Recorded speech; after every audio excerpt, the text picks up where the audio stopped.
Kepada Tuan dan Puan, para anggota DPR yang terhormat, apa kabar hari ini? Sepertinya tak sebaik biasanya. Sama, di sini pun begitu.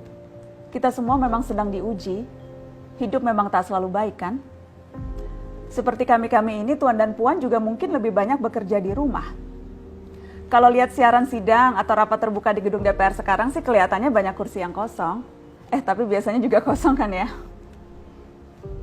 Tuan dan Puan anggota DPR yang terhormat. Saya perhatikan parlemen-parlemen negara lain fokus melawan corona.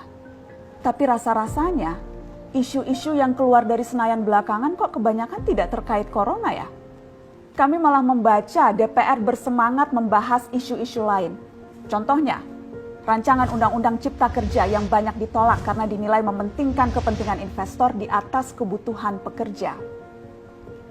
Presiden Jokowi pekan lalu sempat menyatakan pemerintah dan DPR menunda pembahasan salah satu klaster di rancangan undang-undang itu, klaster ketenagakerjaan.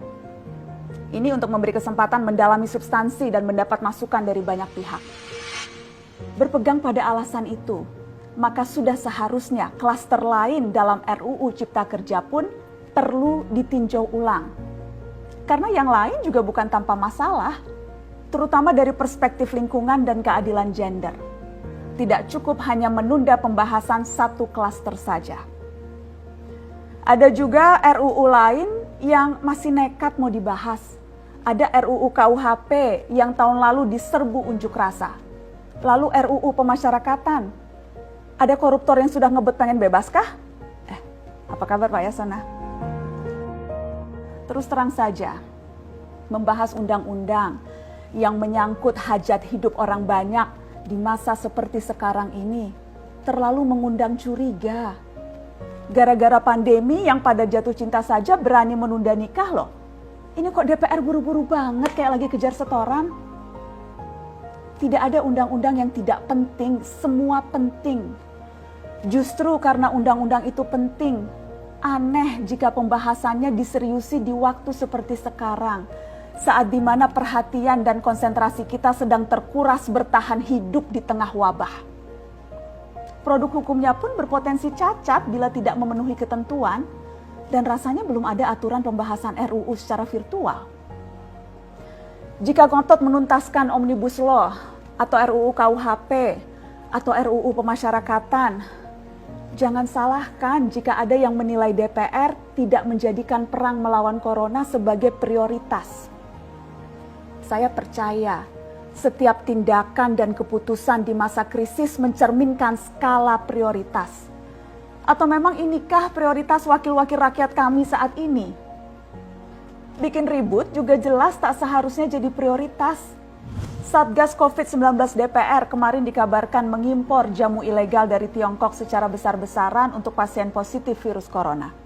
Satgas kemudian membantah itu, katanya ini diproduksi di Jakarta dan merupakan sumbangan Wakil Ketua DPR RI Sufmi Dasko yang akan dibagikan gratis ke berbagai rumah sakit.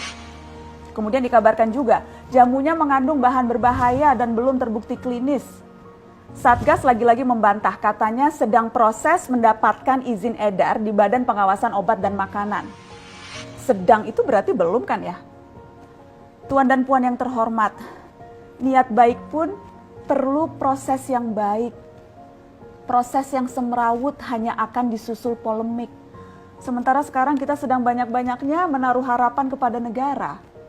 Tindak tanduk DPR salah benarnya akan selalu dilihat. Makanya sempat ramai juga warganet mengkritik Satgas COVID-19 DPR RI yang berfoto mengenakan APD saat hendak berkunjung ke rumah sakit darurat Wisma Atlet menyerahkan sumbangan DPR. Ini dinilai melukai hati masyarakat.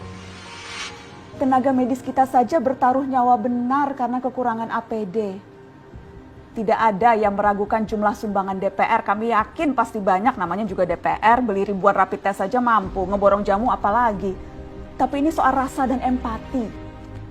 Kecuali ya, kalau yang dipakai anggota DPR itu APD yang lain, alat pelindung dewan. Salam hormat dari kami yang kalian wakili.